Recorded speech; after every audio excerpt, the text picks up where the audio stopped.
Thank you, Vanessa. Hi, good afternoon to you all. Uh, First of all, thanks, Vanessa. Also, I need to thank Salvador Capuz-Rizov and Jesus, my friend Jesus Martinez, who have invited me here to speak at this Congress. And the topic is about project management initiatives in smart city technologies.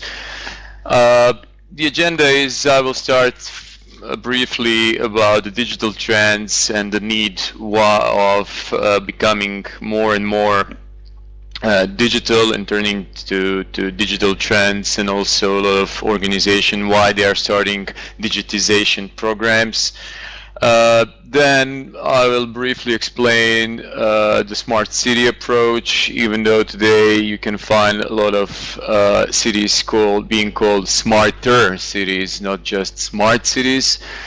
We will briefly scratch that subject. Then I will explain two cases that we are currently governing in IPMA, which are the case of City of Cape Town and City of Seoul, but also other partnering city in Korea.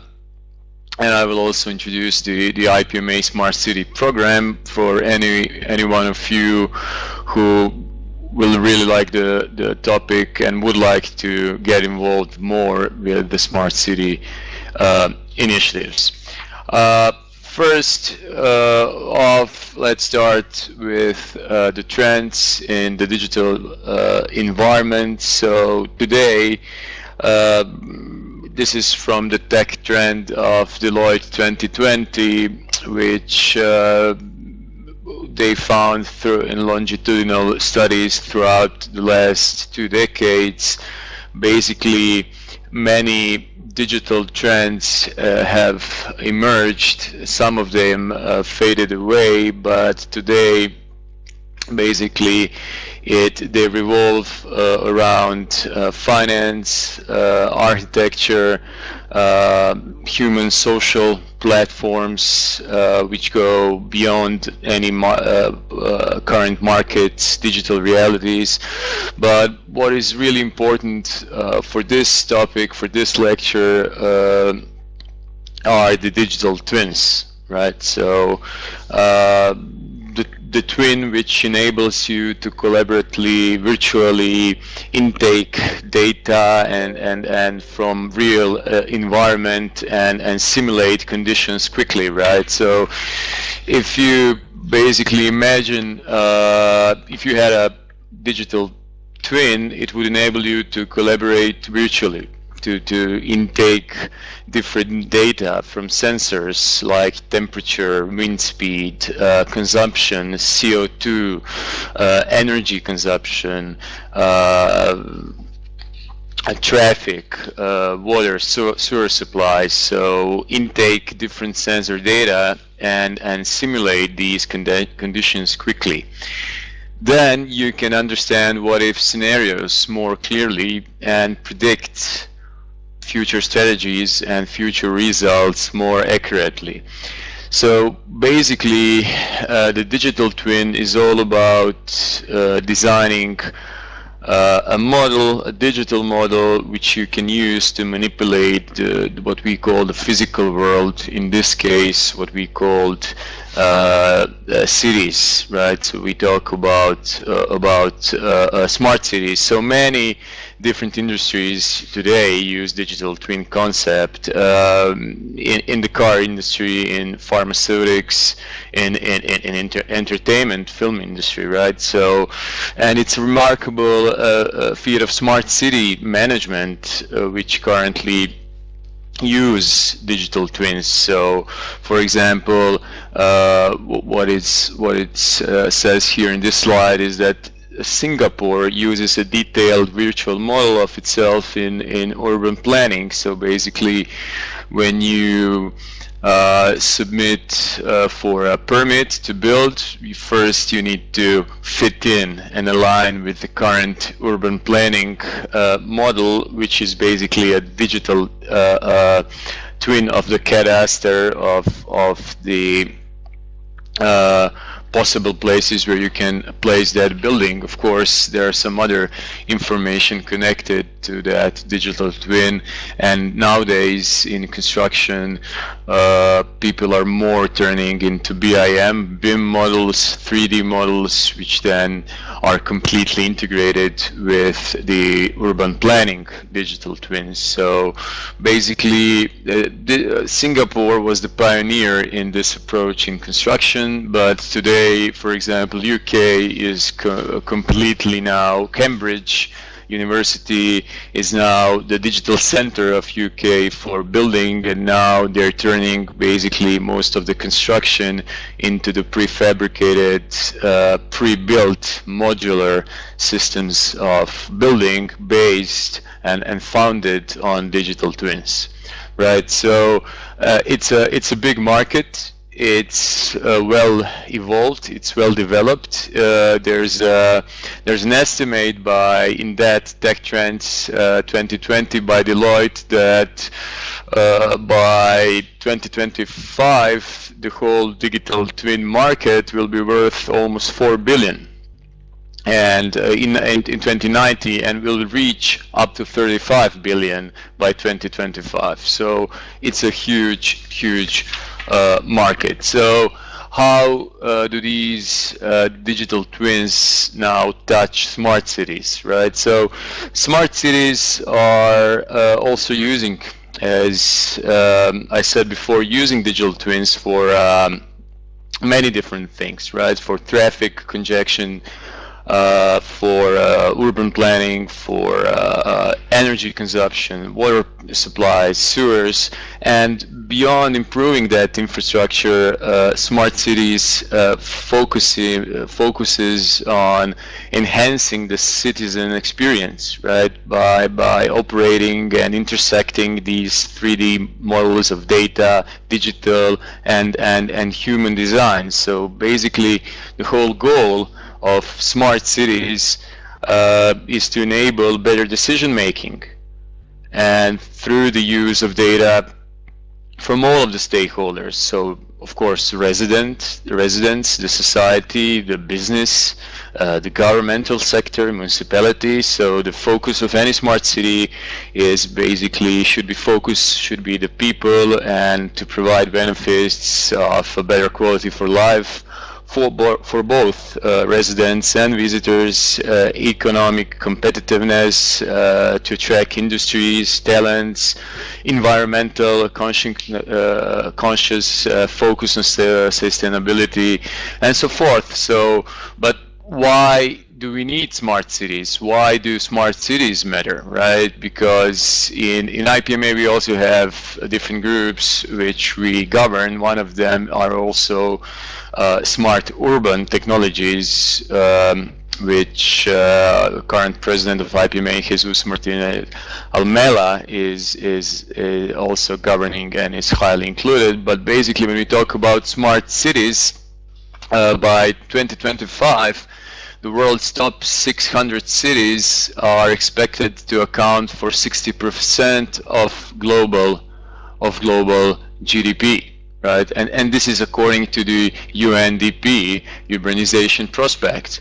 So basically, only London today accounts for almost a fifth of UK gross products. Right, the megalopolis from Boston to Washington and LA, larger metropolitan area, together account to almost 1/3 of the national US GDP. So you can see on this curve that by 2050, basically, we have a linear increase of industry, citizens, activities, and a number of in urban areas as opposed to the rural areas, which are expected to softly decline. So a World Bank analysis also of 650 cities around the world, around the globe, found that economic growth is 72% of the cities outpaced their respective national economies, right? So this is something that we should think about and consider when we talk about demographics, when we design future strategies, and when we develop places to live and work. So basically it's all about the smart cities, and basically smart cities are made of engaging all of these societies, interest parties have just explained, and the most of the benefits can be found in mobility, security, education, living, environment, as explained by this graphicon. Of course, there are also some backends and some criticism about the smart cities of too much surveillance, too much control of the citizens. But basically, there are so many benefits of smart cities, and today's commodities we are used to every day rely on these technologies, that basically it's inevitable that we go in the direction of smart cities, right? So it's an investment in human and social capital, in traditional infrastructure, and what is mostly important, which I put to bold here in this slide, are the disruptive something fast changing technologies, right, which fuel sustainable growth, right? So these disruptive technologies which fuel which fuel the growth are a combination of even more powerful technologies which cause the disruption, and are sometimes even called a perfect storm phenomenon, right? So you can see a tornado with many different disruptive technologies creating a perfect storm of Industry 4.0, that's Internet of Things, social robotics, gamification, sharing economies, big data, blockchain, crowdsourcing, drones, artificial intelligence. So all of these are fueled by disruptive technologies. So basically, smart cities are everywhere, right? So they're in traffic, they're in schools, they're in banks, they're in leisure, they're in shopping, in courts, in legal systems, and basically their goals are that we have a better economic growth, quality of life, basically a good city to live in, and that we have a smaller ecological footprint and smaller CO2 at the end. So all of these disruptive technologies basically revolve around smart cities. So typical smart cities benefits are a faster reaction of public safety, which threats by real-time analysis and surveillance. We, as I said before, we have a lower congestion of pollution, of CO2. We have policies and strategies, tactics driven by real-time data, coming from real-time sensors in the cities. We have more efficient and more quality assurance in water monitoring, in distribution, in sewer systems.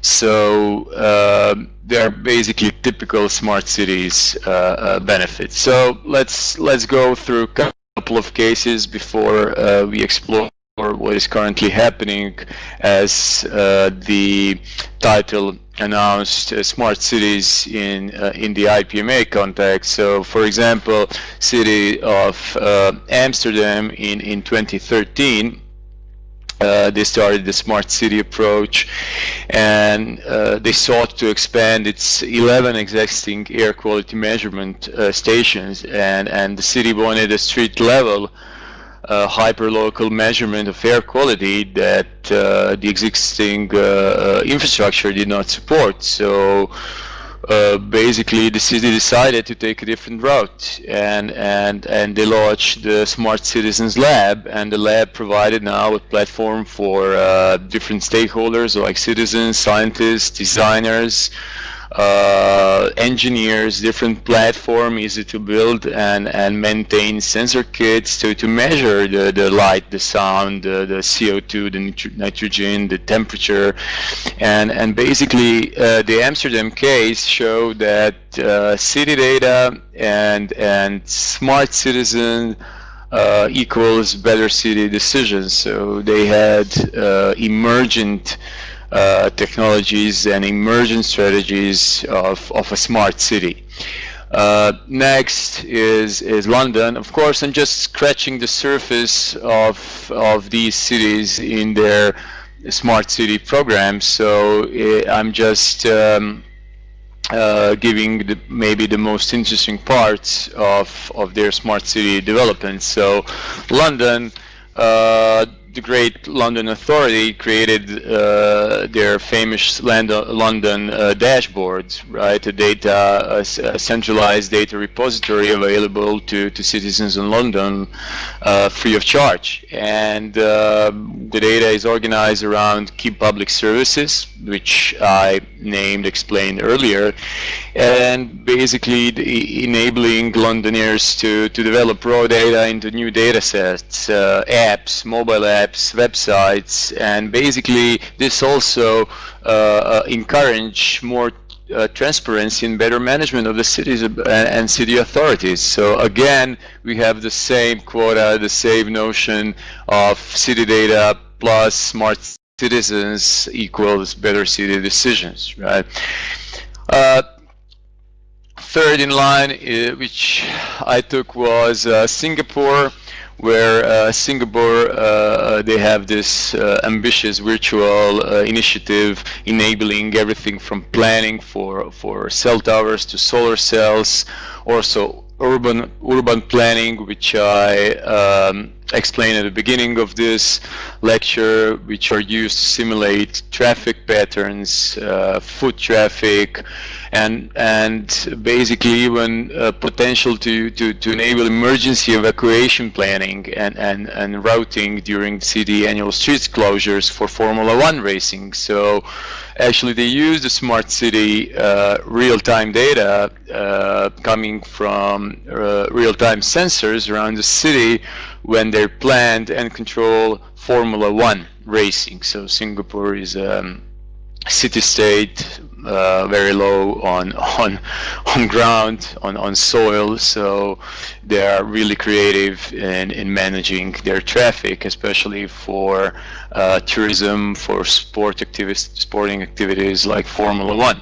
Right. So again, city data, smart citizens, better city decisions. Of course, as I said before, there are some bad criticism about this approach because people are feared by over being surveilled and over surveillance and control. But in the end, when you put a scale and balance benefits against these downsides, I think benefits overweight the bad criticism.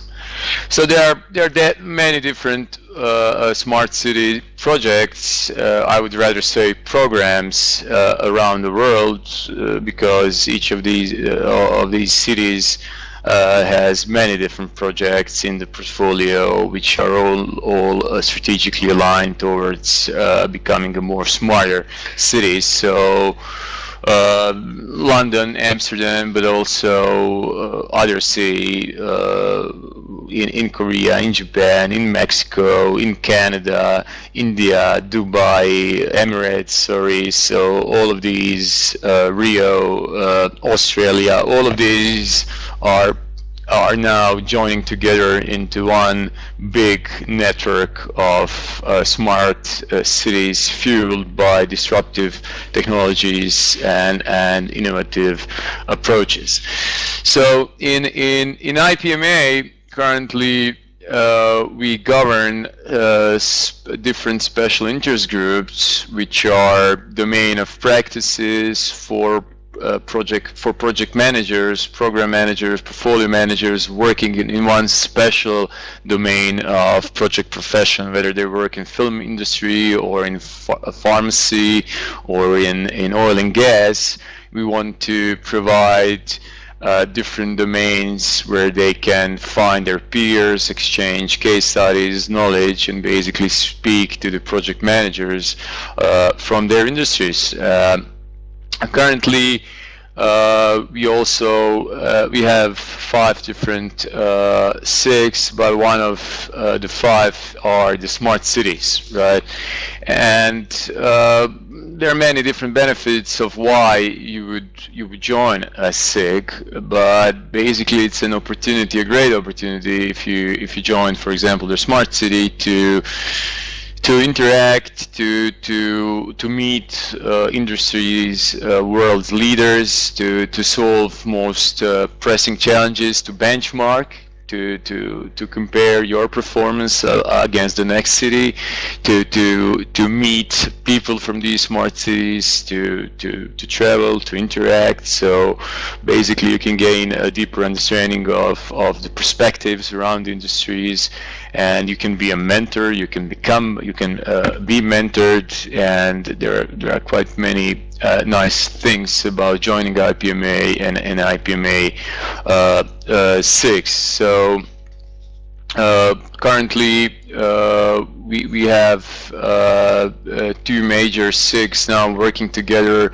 One is about mega projects, because it's all about the infrastructure, which mostly touches cities and cities' metropolitan areas, like subways, the tube, right? And Ben Peters from Smart Cities, who are the leaders of the SIGs in mega projects in smart cities. We currently have over 200 people from 50 countries working in these SIG environments, and usually we do webinars, case studies, share case studies, trainings, and just today we just have to our next SIG webinar. So if you would like to get included, which I really suggest, then go to IPMA World website, just click on the SIG tab,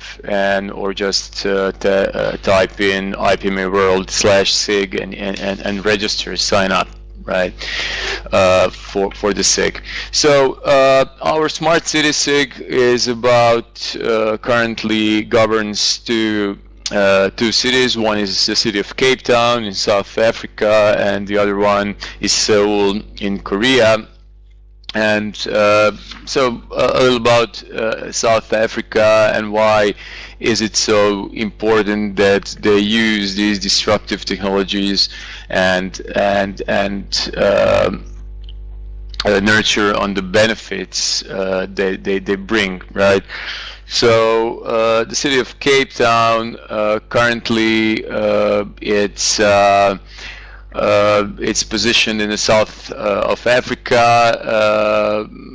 Only 5.9% of population comprising of senior citizen, 25% of children aged to 14, and they're 10th most populous city in Africa, right? So they're also beautifully positioned geographically, and they're our great partner in the Smart City program, right?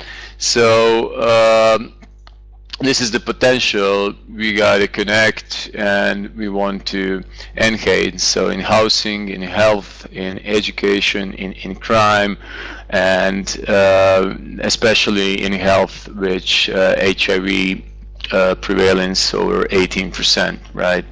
And in Western Cape, 70%. However, there are also issues with poverty and food security, with economic performance, with the environment, and Cape Town's score on the Human Development Index (HDI) is 113th in the world, so it's not that great. So they entered the Smart City SIG. They are now benchmarking against the good practices, the best practices currently in the world in smart city approach, and they're using the technologies to foster their quality of living, right? Next, if you look at the energy sector, so they have almost 5 tons of CO2, but still it's smaller than the national average, and they're now in decline by using smart city technologies in electricity consumption since 2007, right?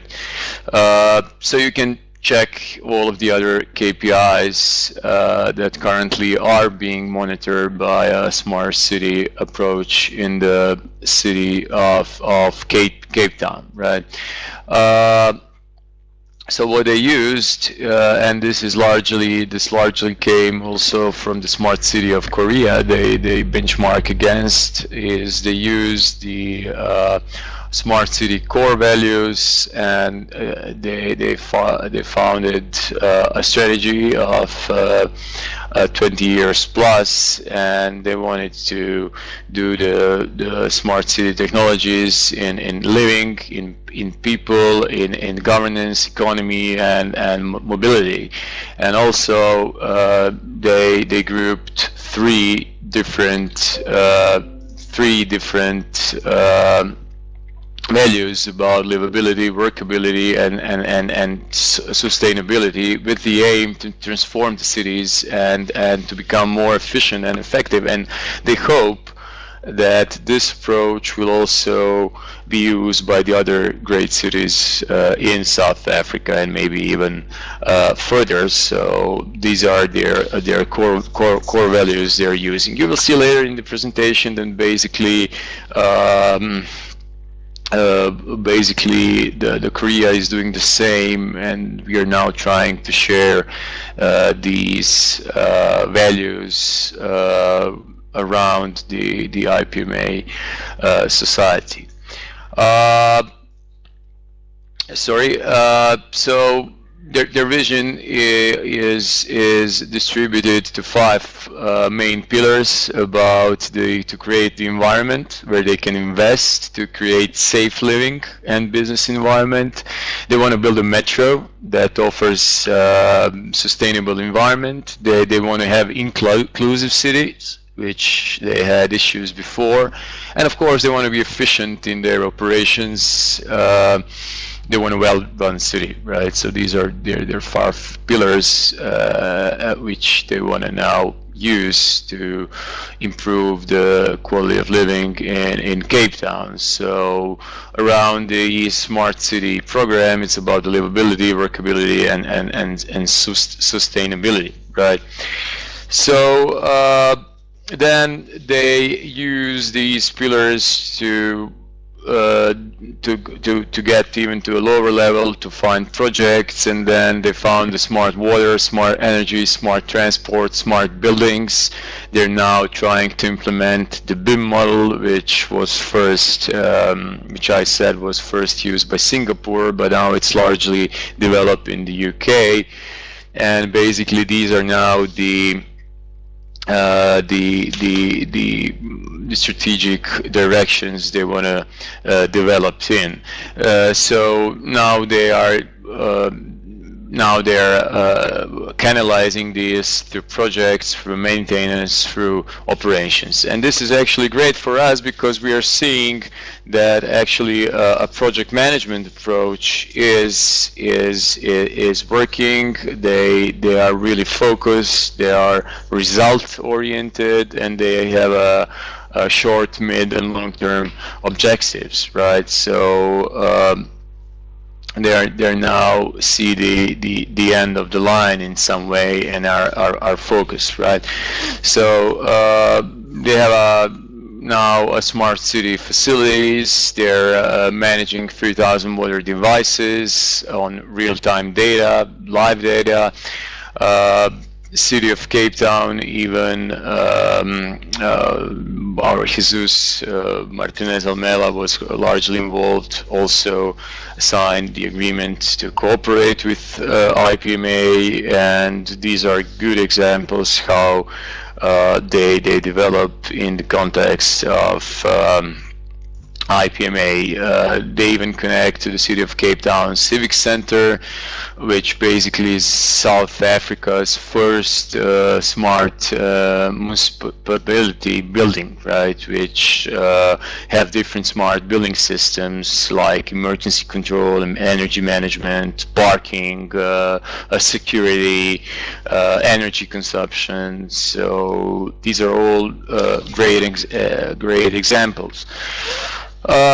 What we were really interested in and really happy to see that now they have a great distribution of projects which are grouped in strategic groups, in programs, and now are managed in a portfolio-wise sense. So basically delivery is only possible through projects, programs, and governed through portfolios, right? So they had three key aspects that need to realize a smart city, a vision and a strategy. Then they have technology, which is often the only primary focus, but it's on its own, it's not enough, and basically what you need is a portfolio made of programs and projects to translate this strategy into reality. So they have a strategy which drives the executions of which I said before, of 3, 5, and 20 plus years, with outputs, outcomes, and impacts. What are the short, mid, and long-term results they want to see? The next slide is about how they now deduct all the way to the project level, but this is currently in the development. And basically, even for each of these projects, they are developing business cases, output maps, benefits profile, benefits monitoring, and what it's in the industry what is called benefit realization management throughout the life cycle of each of these projects, which will now disrupt the current municipality management system and force the smarter city of Cape Town. Currently, they want to implement the portfolio performance framework, which is known as a GATE model, which exists in policies and procedures, where each of the project needs to go through different gates of scoping, feasibility, detailed design, and then only execution, and then when it's delivered, the benefits review and benefits realization management. Right, with one goal of becoming a smart city and becoming the smart city 2.0 of Cape Town. The second example I announced at the beginning of this presentation was Seoul municipality. But in Korea, you will see other cities also connected to Seoul, which was our first initiative in IPMA with Korea, where they directly linked with IPMA member association, and they used the SIG, special interest group organization, to benchmark, to find new colleagues, new peers, and exchange knowledge and use that knowledge for their better good. Their approach was to use project management again and portfolio management, because they had lack of standardized framework. They didn't know how to manage the portfolio to make that funnel we just saw in Cape Town, and they sought innovative ways by using a stock which was offered by the IPMA knowledge database. So they basically a lot of benefits of entering the IPMA family. The same picture you saw as in Cape Town slides. So basically this was used also for Cape Town. Again, it's smart environment, it's smart mobility, it's the economy, the governance, the living, the people, and of course revolve all around smart city, city of Seoul, where the major focus at that time when they began was the Industry 4.0 and connecting sensor data and real-time data by internet, right? So similar with what Cape Town is doing through the IPMA initiative. Again, they maybe have a slightly different model of strategy, portfolio, program, and projects. It's not so developed, but again, they went through water, energy, transport, building, and government, and in programs they want to change technology, systems, services, and solutions. Now, from Seoul, now they're also trying to implement similar approaches to the nearby cities, where they demonstrate and check the current approaches. So basically they all benchmark against each other with the aim to evolve and to become to become better, right? Currently, there are also inquiries coming from Brazil, from Rio, about overtaking a same model of energy, urban mobility, intelligent society, technological innovation, education, and health. And we are in IPMA inviting all of you interested to sign up, to register to our special interest groups. And if you were interested in smart city, or if this looks very exciting and you work for your municipalities or want to be in that industry, please sign up. You will see the link at the end of this presentation, and we would be happy to have you on board. So basically, this was animated slide. Vanessa, if you're here, if it's possible to see the first picture. No, the first picture on this slide, because there are two pictures. One is popping after each other, but if not, I can just explain what it should have been.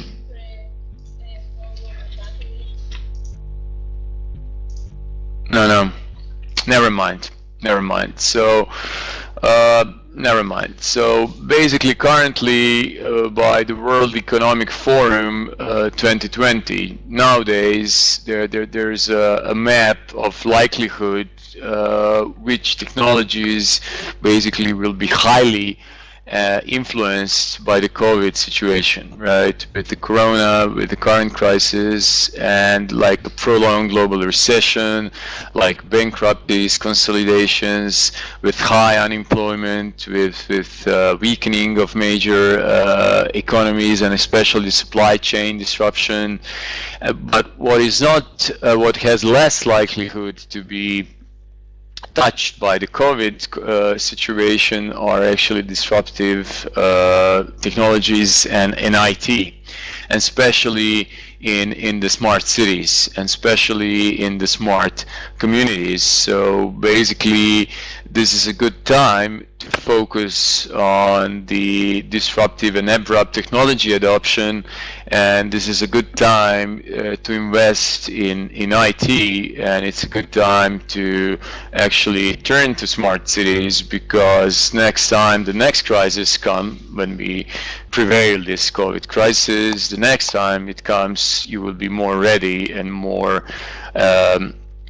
agile and flexible to change, right? So again, it can be seen from the World Economic Forum that the cities that are using IT, that are using digital technologies, and organization in general, which rely on digital technologies, have now are tackling this more successfully, this crisis, than the ones who didn't use it and haven't implemented it. right? So basically, in the COVID context, the public transit has dropped by 75 to 85%, according to the Economic Forum, in the areas of Copenhagen, Washington D.C., Buenos Aires, right? That London, 95% of passengers has dropped on the tube, 85% of the buses on the buses. Police forces are becoming short-staffed. Mumbai, India, 7,000 policemen aged 55 or older had to stay at home, right?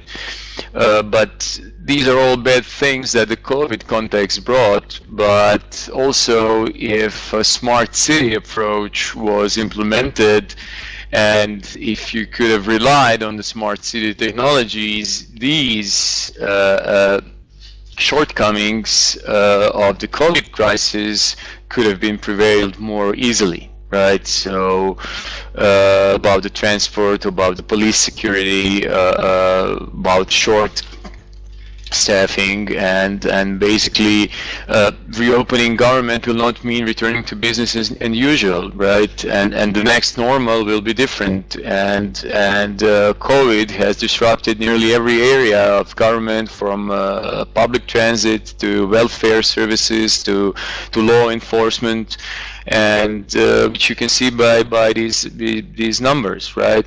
But COVID also presents governments with the opportunity to accelerate their transition to smart cities and to the future way of working, right? So we've seen many signs already, and we need to rapidly shift to teleworking, to hiring essential workers such as contact tracers, virtual trainings.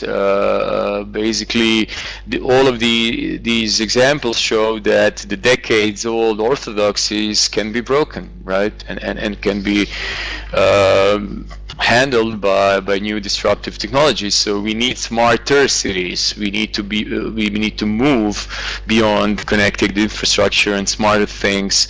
And the next generation of urban evolution is here. It's emerging every day, and we're moving beyond just connected infrastructure and smarter things. And the smart cities of tomorrow engage governments, citizens, society, businesses, in one connected systems, right? And although the focus of city remained the same, so to create environments where people live and work, the ways how we do that, the ways how we achieve that goal are now different. So basically what we can say is that the cities are becoming smarter and smarter by the day. And we need to tap into that collective intelligence. I know there are a lot of criticism, bad criticism about over-control and over-security, but we need to tap in that collective intelligence of the constituents, of the people who live, who vote, who are highly interested parties, and thus create opportunities and solutions to solve these complex urban problems, right? Of course, what I personally believe is that these shifts, I really believe in digitization. I'm a big fan of digitization, of course, with some limitations, but these shifts will also change and democratize the traditional roles of governments and business. They will destroy the borders in between young and old Syria, between blocks, between male and female, between different races, so this will democratize and bring more benefits to the whole society, right? So this is why we need smarter cities. This is why we need these economies. So if you liked what you've seen and you would like to get involved with IPMA, you want to join SIG, we would be more than happy to welcome you in one. You just need to go to the IPMA World /SIG webpage. You need to click one button, action button called sign up, and we will contact you really fast by our SIG office and connect with you and introduce you to the colleagues and to the peers of the domain of the industry you're working in. Okay. Okay, I think 45 minutes is up. Thank you so much for listening. Thank you for the attention, and I stay here for any questions you might have. Thank you.